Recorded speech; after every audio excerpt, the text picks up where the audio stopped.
You are 65 years old when the number finally appears. $1,004,862. There is no inheritance in the transaction history. No winning stock. No lucky crypto trade. No business sale that suddenly changed everything. Scroll far enough, and you find thousands of nearly identical entries. $10 invested. $10 invested. $10 invested. The first one happened 44 years earlier, when you were 21 years old and earning $36,000 a year in the billing office of a veterinary clinic in Omaha, Nebraska. Back then, $10 did not feel like the beginning of $1 million. It felt like lunch. It felt like 2 gallons of gas. It felt small enough to spend without remembering and large enough to notice when your checking account was already tight. You were not investing because every other part of your financial life was perfect. But you had covered your essential bills, avoided carrying high-interest credit card debt, and started building a small emergency cushion. Only then did you decide to test what $10 could do. Denise Porter, the clinic manager, showed you how to create a recurring investment into a diversified, low-cost portfolio. She did not recommend a hot stock. She did not predict the market. She said, don't make the decision every day. Make it once, then let the calendar repeat it. So you entered the amount. Recurring investment, $10 daily. You hesitated before pressing confirm. $300 in an average month did not feel small when rent was due. But it also did not require you to pretend that one skipped coffee would solve your retirement. You had found the money by examining the entire budget, not by turning one purchase into a moral failure. Then you pressed confirm. This story uses an illustrative 7% annualized return, with gains reinvested and no withdrawals. Under those assumptions, $10 a day reaches approximately $1 million after 44 years. That result is not guaranteed. Real investment returns do not arrive evenly. Fees, taxes, and inflation matter. Different portfolios carry different risks. $1 million 44 years from now will not buy what $1 million buys today. This is not a promise. It is a demonstration of what can happen when a modest contribution, a long timeline and compound growth are allowed to work together. Because $10 did not make you rich overnight. $10 built the machine that time was allowed to operate. 1 year later, you open the account. You have contributed $3,650. The modeled balance is approximately $3,776. Your money has produced about $126. It is technically progress. It just does not feel important. You cannot buy a home with it. You cannot retire on it. It would not cover many serious emergencies. The distance between $3,776 and $1 million is so large that the goal still looks imaginary. But the next $10 investment happens anyway. By year 5, you have personally contributed $18,250. The modeled balance is approximately $21,715. Almost 5 years of consistency have produced roughly $3,465 beyond what you deposited. Meanwhile, the people around you appear to be moving faster. One coworker buys a new truck. Another takes a resort vacation. Someone from high school posts photographs of a renovated kitchen. Their progress has countertops, leather seats, and ocean views. Yours is a number behind a password. There are months when you resent it. You imagine everything the $300 could do right now. You consider reducing the investment. Sometimes you consider stopping it entirely until your income feels more impressive. But the system keeps running because you do not have to recommit every morning. $10 goes in on good days. $10 goes in when work is exhausting. $10 goes in when the account rises and when it falls. At 10 years, you have contributed $36,500. Under the 7% model, the account is worth approximately $52,170. That is real money. It is also only about 5% of the million-dollar number you were promised by the headline. This is the psychological trap of compounding. People see the ending and assume the beginning must have been exciting.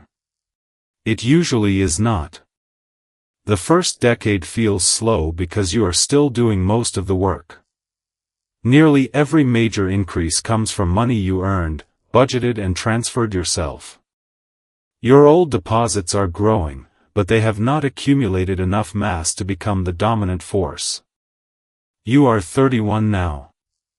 You have repeated the same action more than 3,600 times, and the account still looks closer to zero than to 1 million. This is where many compounding stories skip ahead. But this is the part that determines whether the rest of the story ever happens. You do not need extraordinary motivation. You need a system capable of surviving the years when the reward still looks too small to matter. Then the 11th year arrives. In the clean 7% model, your account begins the year at approximately $52,170. Over the next 12 months, you contribute the same $3,650 you contributed the year before. But the balance does not rise by only $3,650. It reaches approximately $59,598. The total increase is about $7,428. Of that increase, $3,650 came from you. Approximately $3,778 came from modeled investment growth. For the first time, your existing money has produced more in 1 year than all the new money you added during that year. The difference is only $128. Nothing in your daily life changes. You still report to the veterinary clinic. You still compare grocery prices. You still hesitate before replacing something that can survive 1 more year. But underneath the ordinary surface of your life, the financial relationship has changed. You are no longer the account's only meaningful worker. The money you invested at 21 is still there working beside the money you invested at 28. Their gains can remain invested and potentially generate gains of their own. That is compound growth. Not magic. Not free money. Not a straight line. It is simply growth being calculated on a larger base, including previous growth that was never removed. The account did not suddenly become powerful in year 11. It had been building toward this crossover every day.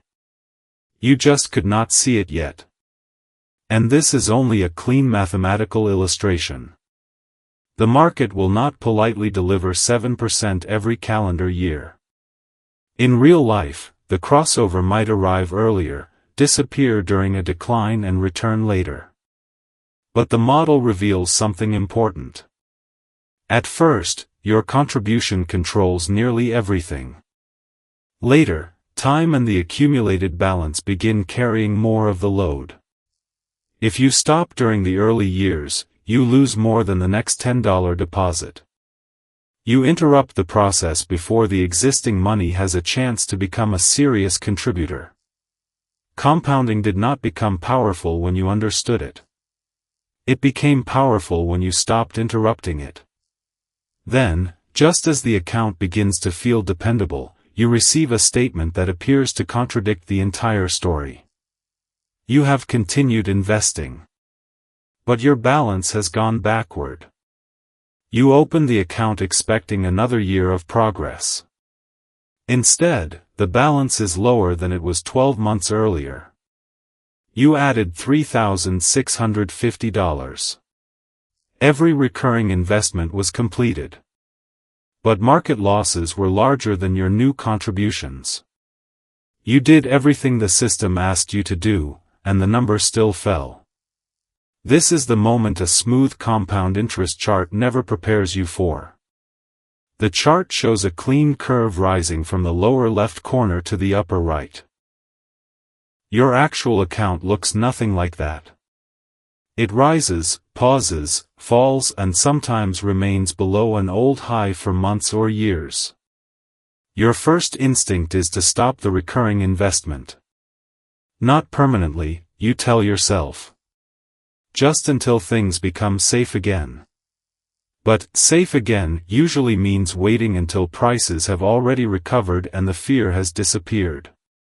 It asks you to make two decisions correctly, when to stop and when to return. You call Denise. She is older now and no longer manages every part of the clinic, but she remembers the system you created. You ask whether she thinks the market has reached the bottom. I don't know, she says. You ask whether it will recover soon. I don't know that either. Then she asks you a different question. Did the goal change? Your goal has not changed. The money is still intended for decades in the future. Your emergency savings are separate. You are not depending on this account to pay next month's rent. Denise does not tell you to ignore risk. She tells you to review it. Does the portfolio still match your time horizon? Is it diversified? Are the costs reasonable? Can you financially and emotionally tolerate another decline? Those questions can support a plan. Guessing the next market move cannot. So you continue the $10 investment. The same contribution now purchases more shares while prices are lower. That is the mechanical advantage of investing equal amounts at regular intervals. But it does not guarantee a profit. Prices can continue falling. Recovery can take time. A diversified portfolio can still lose value. Consistency manages one part of your behavior, it does not remove investment risk.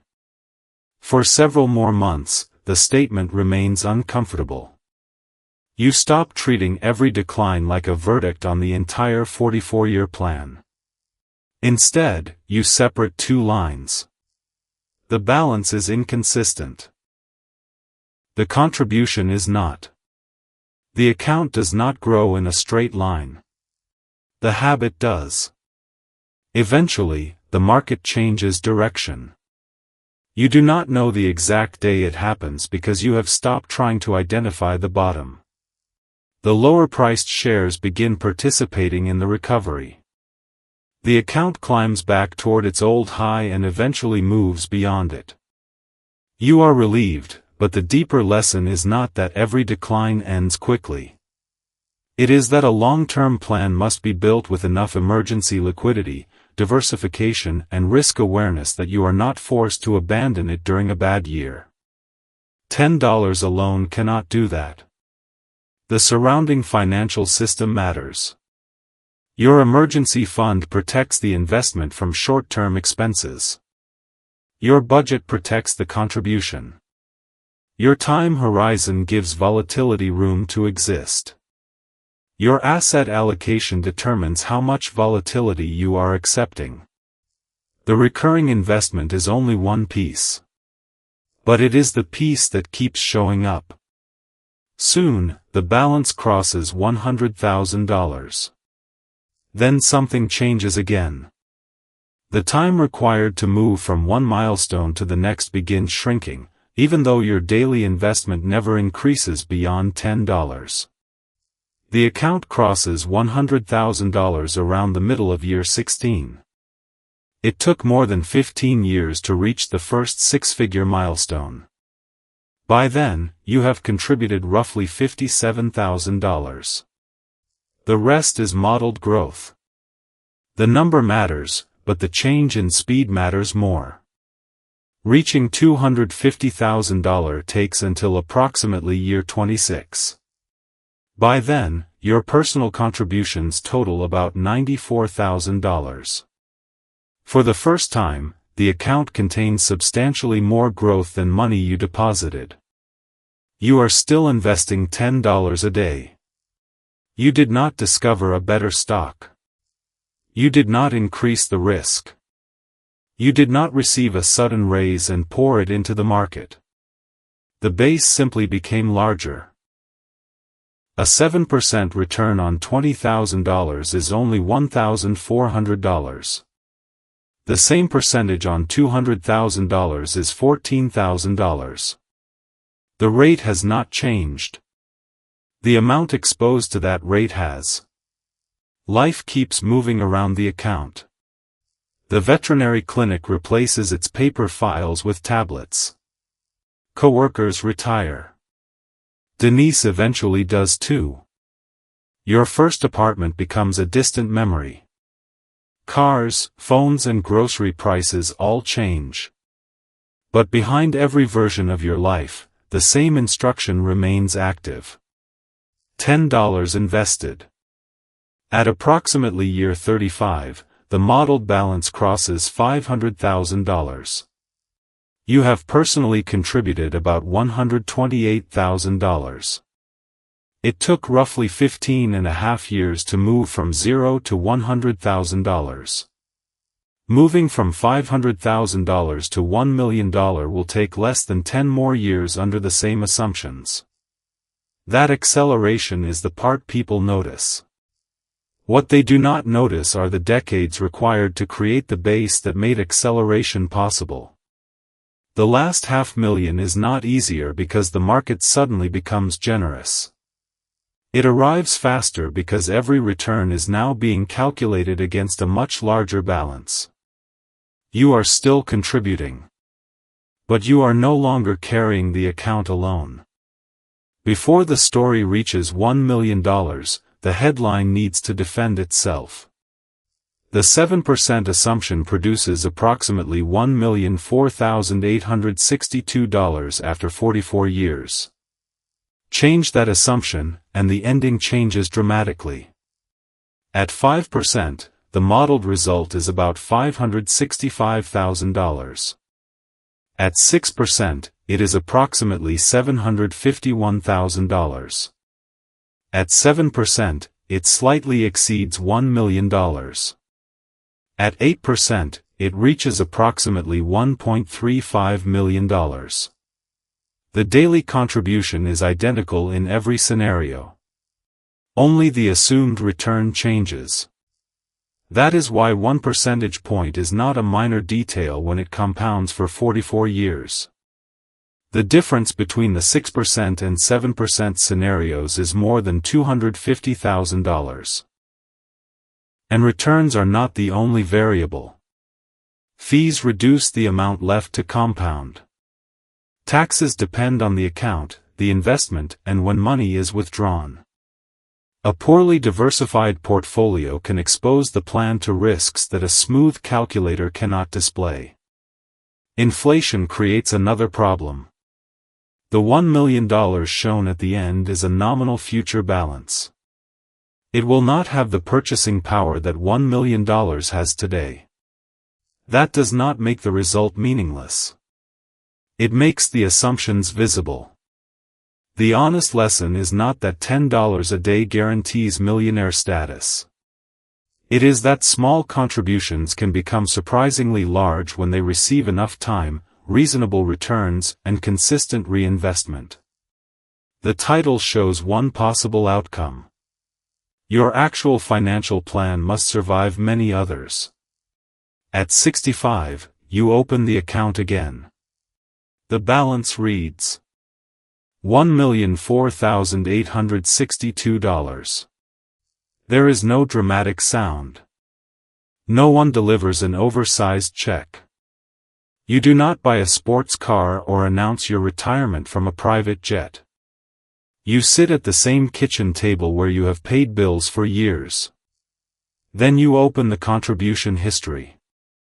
Over 44 years, you invested $160,600. Under this specific model, approximately $844,262 came from accumulated growth. Most of the final balance did not come directly from your paycheck. But none of it could have existed without the first deposits from your paycheck. You find the original recurring investment instruction. $10 daily. The amount looks almost absurd beside the seven-figure balance. But you remember how large it felt when you were 21. You remember the first year, when your money produced only about $126. You remember reaching year 10 with approximately $52,170 and wondering whether the plan was moving fast enough to matter. You remember the statement that went backward even though you had continued investing. The achievement was never that you found a painless $10. The achievement was that you built a contribution your budget could repeatedly support, protected it with a broader financial foundation and allowed it to continue through years when the result looked unimpressive. You contributed $160,600. Time and returns performed the remaining work, but only within this particular set of assumptions. $10 did not create a miracle. It created continuity. If you are 35, 40 or 44, this story is not telling you that you missed your chance. It is telling you not to copy the wrong variable. Under the same 7% model, $10 a day invested for 30 years grows to approximately $357,000, not $1 million. Reaching $1 million from age 35 would require roughly $28 a day under those same assumptions. You could also change the target, extend the timeline or combine personal contributions with an employer match if one is available. The answer depends on your income, debts, emergency savings, retirement needs and tolerance for risk. $10 can be an excellent beginning. It may not be a complete retirement plan. Start with an amount your budget can sustain. Address high-interest debt and short-term emergencies. Use a diversified approach you understand. Pay attention to costs. Then review the plan when your life changes. Do not copy the amount.